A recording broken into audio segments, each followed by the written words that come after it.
pregunta: ¿cuál es el propósito de nuestra vida? Y la palabra de Dios, hermanos, pues nos revela cuál es ese propósito, nos muestra cuál es ese propósito, ¿verdad? Para nuestra vida como cristianos, ¿verdad? Para la vida aún de aquellos que no son cristianos, ¿verdad? Aunque no, ¿por qué? Porque no lo reconocen, ¿verdad? No entienden el propósito, pero aún así para ellos la Biblia nos muestra cuál es ese propósito. Y pudiéramos empezar viéndolo de un punto de vista ateo, ¿verdad? Es decir, donde la cosmovisión de que Dios no existe, ¿verdad? Podemos verlo de esa manera, ¿verdad? Y cuando lo vemos de una manera de que Dios no existe, podemos darnos cuenta, hermanos, que no hay un propósito trascendental. Somos solamente el resultado de procesos naturales, ¿verdad? A la merced del tiempo y la probabilidad. El no creer en el Dios creador, hermanos, nos convierte en un montón de células sin propósito, ¿verdad? Porque me refiero, el punto de vista ateo es que todo surgió de una chiripada, como nos decimos, ¿verdad? Nosotros, de una chiripada, de una, ¿cómo se dice? Una probabilidad, ¿verdad? Que surgió la vida. Pero no hay detrás de esa explicación, sin Dios no hay realmente una explicación que dé propósito a la vida humana. Entonces, ¿verdad? Sin Dios, sin un creador, ¿verdad? Divino, somos simplemente un montón de células sin propósito y sin esperanza a una vida y una relación más allá de la muerte física. Por eso, y yo creo que en nuestra sociedad el día de hoy vemos por qué mucha gente está en depresión, hay mucho el suicidio, ¿verdad? Porcentajes de suicidio están altos. ¿Por qué? Porque no hay ningún propósito, ¿verdad? La gente no encuentra cuál es ese propósito y dice, pues, ¿para qué quiero vivir? ¿Verdad? Si no tengo realmente un propósito, nada me está satisfaciendo. No hay algo en lo cual mi vida esté, o sienten que no están contribuyendo a algo. Bueno, hermanos, sin Dios, ¿verdad? La gente que está sin Dios puede asignarse por sí mismo un propósito personal, pero al final de cuentas no puede saber ni medir si realmente es el propósito para la vida de esas personas. O sea, sin Dios ellos se asignan un propósito. Y voy a tratar de ilustrarlo con una analogía de un martillo. Todos saben aquí lo que es un martillo, me imagino, ¿no? Lo hemos visto, ok. Si yo, hermanos, hago un martillo, ¿verdad? O este martillo tiene un propósito, está diseñado para clavar clavos, ¿verdad? O sacar clavos, ¿sí? La persona que lo diseñó, que lo creó, el martillo, en el proceso de crear y diseñar ese martillo, estaba ahí juntamente implícito el propósito para el cual él estaba haciendo esa herramienta. ¿Sí me expliqué? O sea, va implícito el propósito al momento que él está diseñando esa herramienta. ¿Sí? Entonces hay una intención en crear esta herramienta, ¿verdad? Con un propósito. Ahora, imaginemos que este martillo, hermanos, puede hablar y puede pensar, ¿verdad? Si ustedes vieron la caricatura Bob the Builder, pues ya no se tienen que imaginar, ya lo vieron, ¿verdad? en esas caricaturas. Pero supongamos que este martillo habla y piensa. Uh, y, y supongamos que este martillo aparece en un bosque y dice, bueno, aparecí en este bosque, tengo que buscar cuál es el propósito, ¿verdad? De este martillo estar allí. Y se dice, bueno, pues ¿para qué soy bueno? Soy bueno para golpear con fuerza un objeto, ¿verdad? Con la parte de la uña puedo cortar pedazos pequeños, ¿verdad? De la madera. Entonces ese martillo se dice, oh, pues para eso soy bueno, pues para eso me voy a dedicar. A golpear ahí pedazos de palo, troncos y a cortar pedazos pequeños de madera. Dice el martillo, ese va a ser mi propósito. Pero mi pregunta, ¿verdad? Para ustedes, ¿es este el propósito de ese martillo? Todos sabemos que no, ¿verdad? Todos sabemos que para eso no fue diseñado. El martillo tenía un propósito específico por cómo fue creado. Nosotros sabemos que no, ¿verdad? Entonces, ¿es esta la intención por la cual fue creado? No, no fue esa la intención. De la misma manera, hermanos, las personas sin Dios pueden escoger un propósito incorrecto para su vida, que depende en sus habilidades, ¿verdad? En lo que son buenos. Yo digo, yo tengo esta habilidad, me voy a dedicar a esto y esto va a ser mi propósito en la vida. O en lo que te gusta hacer. ¿Sí? Pero realmente, solamente la persona que lo creó puede saber cuál es el verdadero propósito para esa persona. ¿Sí? Ahora, vamos a ir con la analogía. Si ¿qué tal si este martillo aparece en una obra de construcción donde hay que clavar, cientos de tablas para construir el esqueleto de un edificio? Bueno, podemos ver que ese es el verdadero propósito del martillo por el cual fue creado, ¿verdad? Ese es el verdadero propósito y esa es la verdadera intención de la persona que lo creó. Entonces, de igual manera, hermanos, nosotros podemos concluir que nuestro verdadero propósito de estar vivos aquí, ¿verdad? De que el Señor nos haya dado vida, tiene que ver con la intención del ser divino quien nos creó. Sin Dios, hermanos, no hay un propósito verdadero, ni hay un fundamento de valores morales, ni de valor intrínseco en una persona. No lo hay. Fuera de Dios no lo hay. Solamente en Dios como el Creador nos puede dar esto. Entonces nos preguntamos, ¿cuál es nuestro propósito? Una respuesta pudiera ser, hermanos, dar gloria a Dios, ¿verdad? Y disfrutar de una relación con Él por siempre, de acuerdo a la palabra de Dios. Y yo pudiera decir, estoy de acuerdo, sí, ¿verdad? Estoy de acuerdo con la respuesta, pero está muy general, es una respuesta muy general, no hay algo específico, ¿verdad? Y me gustaría ir más a fondo y decir, ok, específicamente, ¿verdad? ¿Qué es lo que tengo que hacer? Pues vamos a ir a la palabra de Dios, hermanos, porque la palabra de Dios nos muestra, ¿verdad?, cuál es el propósito de nuestras vidas. Y vamos a ir a Colosenses, el capítulo 1, versículos 15 y 16. Colosenses 1, capítulo 15 y 16 nos dice: Cristo es la imagen visible, estoy leyendo la nueva traducción viviente. Cristo es la imagen visible del Dios invisible. Él ya existía antes de que las cosas fueran creadas y es supremo sobre toda la creación.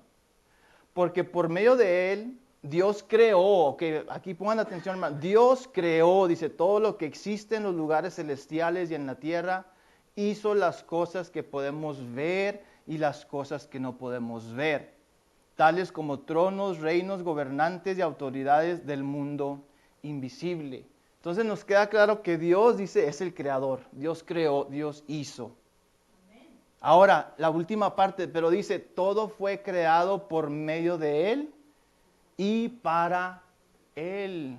Ahí en eso, para Él, ahí está implícitamente un propósito. Dios nos creó, dice, por medio de Él y para Él. ¿Ok? Entonces, ¿para qué nos creó el Señor? Fuimos creados para tener una relación con Él. Fuimos creados para tener una relación con Dios. El Génesis en el capítulo 1, 26, 28, vamos a ir allá, nos dice que fuimos creados a su imagen y semejanza. El Génesis, el capítulo 1, hermanos, versículos 26 al 28, los voy a leer, dice: entonces Dios dijo, hagamos a los seres humanos a nuestra imagen, para que sean como nosotros. Ellos reinarán sobre los peces del mar, las aves del cielo, los animales domésticos, todos los animales salvajes de la tierra y los animales pequeños que corren por el suelo. Así que Dios creó a los seres humanos a su propia imagen. A imagen de Dios los creó, hombre y mujer los creó. Luego Dios los bendijo con las siguientes palabras: sean fructíferos y multiplíquense, llenen la tierra y gobiernen sobre ella, reinen sobre los peces del mar, las aves del cielo y todos los animales que corren por el suelo. Entonces, hermanos, fuimos creados a la imagen y semejanza de Dios. ¿Para qué creen, hermanos? Para poder tener una relación con Dios. La Biblia nos enseña, somos, hermanos, el ser humano es diferente a los animales. Los animales no pueden tener una relación con Dios como la podemos tener nosotros, porque nosotros fuimos creados a imagen y semejanza de Dios. ¿Verdad? Nosotros podemos tener una relación con nuestro perrito, pero no es lo mismo que tienes, Edney, la relación que tienes con tus papás. ¿Verdad que no? No es igual. Es una relación más significativa. ¿Verdad? Y para eso, hermanos, fuimos creados. Y vamos a ver, ¿verdad?, que desde el principio el Génesis nos da estas pautas. En Génesis, ¿verdad?, podemos ver, hermanos, que Adán y Eva fueron puestos en el huerto del Edén, ¿verdad? Y desde ahí podemos ver que ellos tenían 3 tipos de relaciones. Cuando estaban todavía en el Edén, cuando todavía no habían pecado, cuando estaban todavía, ¿verdad?, en un estado incorruptible, podemos decir, que no había pecado en ellos. Tenían primeramente una relación con Dios, hermanos. ¿Verdad? Nos cuenta en Génesis 3, ahí volteen a su Biblia, nos dice que Dios se paseaba en el huerto, caminaba por el huerto cuando soplaba la brisa fresca, que platicaba con ellos, ¿verdad? Que hablaba con Adán, hablaba con Eva. Entonces nos muestra que tenían una relación con Dios. En segundo lugar, tenían una relación, hermanos, entre ellos dos, entre Adán y Eva. ¿Ok? Una relación que Adán no pudo encontrar en los animales, ¿se acuerdan? Que Dios le dijo, pues ponles nombre a todos los animales. Dice que no encontró ayuda idónea. O sea, dice, no podía relacionarse con ellos de una manera idónea. Y entonces Dios, ¿verdad?, creó la mujer. Pero tenían, ellos dos hermanos, Adán y Eva, en ese momento tenían una relación pura, una relación sin pecado, sin tensión en la relación, sin desconfianza en la relación, sin vergüenza en la relación, ¿verdad? Porque nos dice la palabra que ellos estaban desnudos y no se avergonzaban. Entonces, tenían podemos decir, una bonita, ¿verdad?, relación, pues obviamente sin corrupción. Y la tercer tipo de relación que vemos, hermanos, que tenían ellos, tenían señorío sobre la creación. Tenían una responsabilidad de administrar, ¿verdad?, la creación que Dios había hecho para ellos. Entonces vemos esos 3 tipos de relaciones. Tenían una relación con Dios, hermanos. Tenían una relación entre ellos y una relación con la creación. Pero viene el pecado y daña, hermanos, esas 3 relaciones que el hombre tiene. Génesis 3 nos lo dice, ¿verdad? nos dice que después de que pecaron Adán y Eva, la creación que pasó fue maldita por culpa de Adán. ¿Verdad? Vamos a ver lo que dice el capítulo 3 de Génesis, hermanos, el versículo 17 al 19. Dice, y al hombre le dijo, dado que hiciste caso a tu esposa y comiste del fruto del árbol del que te ordené que no comieras, la tierra es maldita por tu culpa. O sea, si tenía una buena relación con la creación, ¿verdad? Ahora no. Toda la vida, dice, lucharás para poder vivir de ella. Te producirá espinos y cardos, aunque comerás de sus granos. Con el sudor de tu frente obtendrás alimento para comer hasta que vuelvas a la tierra de la cual fuiste formado, pues fuiste hecho del polvo y al polvo volverás. Entonces, la tierra, hermanos, iba a producir espinos e iba a ser más difícil, ¿verdad?, cosechar el fruto de la tierra. Entonces, esa relación que había entre el hombre y la creación, fue dañada. ¿Qué más fue dañada? La relación con su mujer, con su pareja. Ya no era más una relación de confianza, ya no era más una relación sin tensión. Hubo ahí iba a empezar a haber roces entre la pareja, entre Adán y Eva, y lo vemos en el versículo 16 ahí del capítulo 3. Les invito a leer ahí. Dice, luego le dijo a la mujer, haré más agudo el dolor de tu embarazo y con dolor darás a luz y desearás controlar a tu marido, pero él gobernará sobre ti. ¿Ok? Ya la relación ya no era, me imagino que Adán y Eva en el huerto del Edén andaban así agarraditos de la mano, bien, viendo los pajaritos de acá, comiéndose un durazno o algo, ¿no? Así. Pero ya después de esto, como que empezó a haber, ¿cómo se dice? Conflicto, gracias hermano, conflicto entre la pareja. ¿Verdad? Que uno iba a querer sobreponerse sobre el otro y Dios se pone un orden, ¿verdad? Dios, desde el principio vemos un orden establecido, ¿verdad? Dios, el hombre, la mujer. Bueno, como nos habla en Efesios, ¿verdad? También ese orden establecido por Dios. Pero vemos que ya esa relación también fue dañada. Y por último vemos, ¿verdad? Que la relación con Dios, que creo que es la más importante, la relación con Dios fue dañada de tal manera que ya no podían habitar con Él ya más. Y fueron expulsados del huerto del Edén, hermanos. El versículo 23, ahí del capítulo 3, nos dice, así que el Señor Dios los expulsó del jardín del Edén y envió a Adán a cultivar la tierra de la cual él había sido formado. Entonces, las tres relaciones que ellos tenían fueron dañadas. Pero es por eso que nos gozamos ahora mucho, porque tenemos buenas noticias, hermanos. Tenemos el Evangelio de Cristo.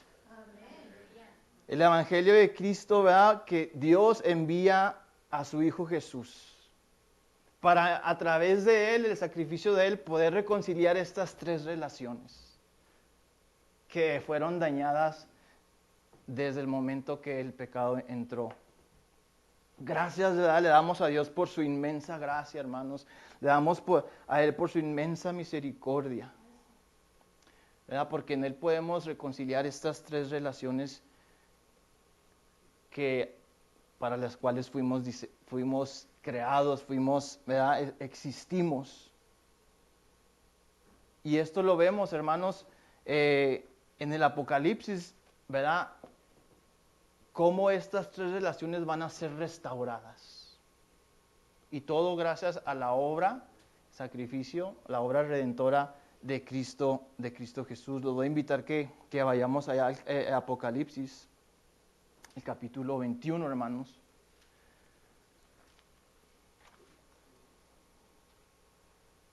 Y vemos ahí que lo que se perdió en el Edén es recuperado ahora por medio de Cristo. Nos dice Apocalipsis que hay una tierra nueva, sin corrupción, hermanos. Nos dice que el mismo Dios, dice, habitará entre su pueblo. ¿No era lo mismo? Cuando estaba Adán y Eva en el huerto, el mismo Dios habitaba, hermanos, con ellos.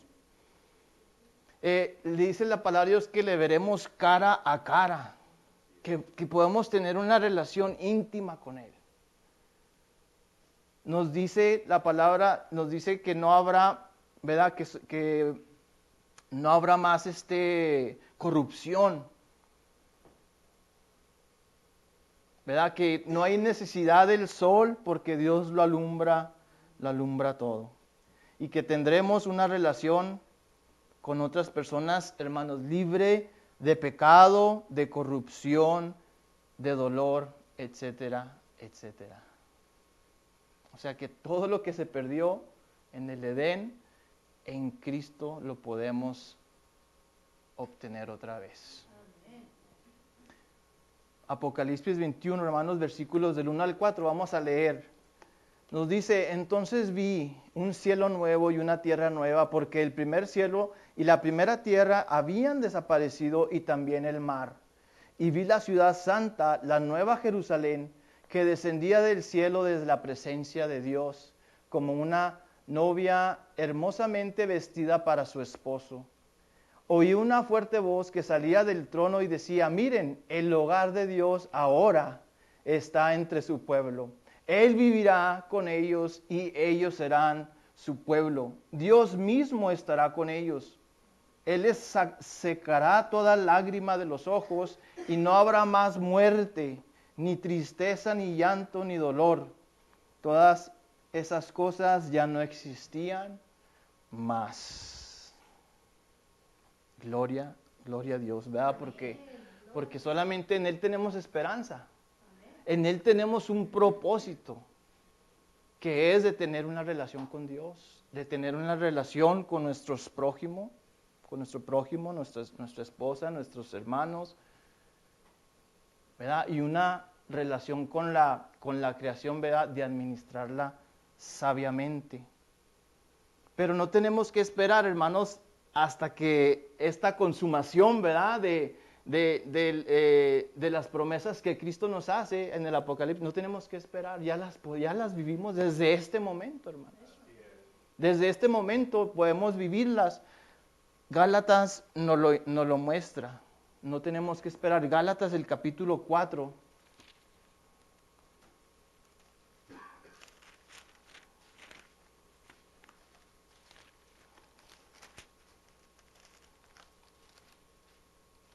Nos dice el versículo 4, sin embargo, cuando se cumplió el tiempo establecido, Dios envió a su Hijo, nacido de una mujer y sujeto a la ley. Dios lo envió para que comprara la libertad de los que éramos esclavos de la ley, a fin de poder adoptarnos como sus hijos. Y debido a que somos sus hijos, Dios envió al Espíritu de su Hijo a nuestro corazón, el cual nos impulsa a exclamar, Abba, Padre, que es una relación íntima. Solamente una persona que tiene una relación cercana puede llamar a Dios Abba, papito, ¿verdad? Ahora ya no eres un esclavo, sino un hijo de Dios, y como eres su hijo, Dios te ha hecho su heredero. Y ya desde ahorita, hermanos, podemos, aleluya, podemos gozar de esa relación nuevamente con Dios. Podemos, hermanos, gozar de la relación entre los seres humanos, ¿verdad? Entre podemos decir los que ya estamos casados, entre el esposo y la esposa, ¿verdad? La relación conyugal también es restaurada. ¿En qué manera, hermanos? En Efesios capítulo 5, ¿verdad? Les dice a las mujeres que se sometan a sus maridos, así como quien se somete, como Cristo, la iglesia se somete a Cristo. ¿Verdad? Y le dice al varón que ame a su esposa como Cristo amó a la iglesia y se entregó hacia sí mismo por ella. Y solamente, hermanos, en ese balance perfecto, porque el hombre también se somete a Dios. No es como que, porque muchos, cuando las mujeres escuchan eso, dicen, oh, pues me tengo que someter de una manera a un esposo que es un esposo tiránico, ¿verdad? Que es abusivo, y no está hablando de eso. Nadie debería de estar sometido a un esposo que es tiránico, que es abusivo, ¿verdad? Pero está hablando de una sumisión, ¿verdad? Porque hay un orden que Dios ha establecido. Y cuando el hombre ama a su mujer de la manera que Jesús amó a la iglesia, va a ser muy fácil que las mujeres se sometan a sus esposos, ¿verdad? Porque la mujer va a saber que su esposo está buscando su bien, que el esposo está buscando, se va a sacrificar por su pareja. Entonces, ¿se fijan cómo otra vez en Cristo esa relación, aunque no perfectamente, pero podemos empezar a reconciliar eso que se había dañado desde el Edén? Entonces, hermanos, nos estamos dando cuenta que las relaciones, ¿verdad? Es un elemento fundamental en el propósito de nuestra vida. Fuimos creados para tener relaciones, relación con Dios, relaciones entre nosotros, relación con la creación. Entonces, hermanos, esto si lo trasladamos ya, ese es el propósito. Ustedes recuerdan cuando los fariseos le preguntan a Jesús, ¿cuál es el primer mandamiento, el más grande mandamiento? Y Jesús les dice, ¿verdad? Amarás al Señor tu Dios con todo tu corazón, con toda tus alma, a ver, ayúdenme, y con todas tus fuerzas, ¿verdad? Y les dice, y el segundo es similar, dice, amarás a tu prójimo como a ti mismo. Entonces, si este es el mayor mandamiento, el de amar primeramente a Dios, ahí está la relación que vemos, la primera relación con Dios. En segundo lugar, amarás a tu prójimo como a ti mismo, nos está hablando de la relación con nuestros hermanos, con la gente a nuestro alrededor.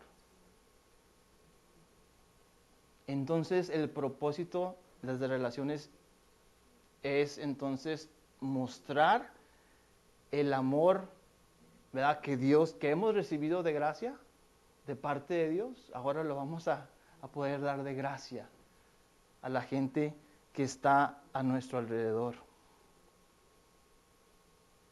¿verdad? Y no podemos, hermanos, amar a la gente correctamente aparte de la persona de Jesucristo. ¿Sí están de acuerdo conmigo? No podemos amar a la gente de una manera correcta, aparte o fuera de Jesucristo. Necesitamos tener a Jesús para poder amar a las personas correctamente. El mismo Señor les dijo a sus discípulos, ¿verdad? Les dio un mandamiento, le dijo, un mandamiento que dice, nuevo os doy, que os améis unos a otros. Pero dijo, como yo los he amado. O sea, el mandamiento de amarse unos a otros, hermanos, no era nuevo. Está en Levítico desde el Antiguo Testamento. Dice, ámense unos a otros. Pero lo que les dice Jesús, ámense como yo los he amado a ustedes. ¿Y cómo nos amó? ¿Cómo amó Jesús a sus discípulos, a la humanidad? Bueno, se sacrificó, ¿verdad? Fue paciente, mostró gracia, misericordia. Pero y otra cosa, habló con la verdad. Les habló la verdad a la gente.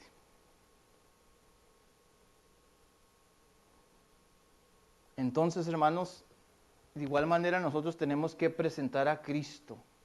Si realmente amamos a la gente, a las personas a nuestro alrededor, tenemos que presentar a Cristo y su santo evangelio. ¿verdad? Con esto concluimos. Vamos a ver, porque Juan nos dice, Juan 17:3, nos dice esto. Nos dice, y la manera de tener vida eterna es conocerte a ti, el único Dios verdadero, y a Jesucristo, a quien tú enviaste a la tierra. Entonces, si amamos a la gente, queremos que esa gente tenga vida eterna, que realmente cumpla el propósito por la cual fue creada, que es tener una relación con Dios, tener una relación con su prójimo y ser un buen administrador, ¿verdad? Mayordomo de la creación que Dios nos ha dado. Entonces, y Dios, hermanos, nos da muchas oportunidades. Tú puedes cumplir este propósito en tu trabajo, en tu matrimonio, porque ahí tienes que mostrar paciencia, tienes que sacrificarte, tienes que mostrar gracia, ¿verdad? Nos da oportunidad donde también en nuestra iglesia de perfeccionar ese amor, ¿verdad? Entre los hermanos. Entonces Dios nos da las oportunidades, ¿verdad? Y Él quiere que entonces vivamos cumpliendo ese propósito de vivir relaciones que agraden a Él, que agraden a Él. Así que vamos a orar, hermanos, para concluir.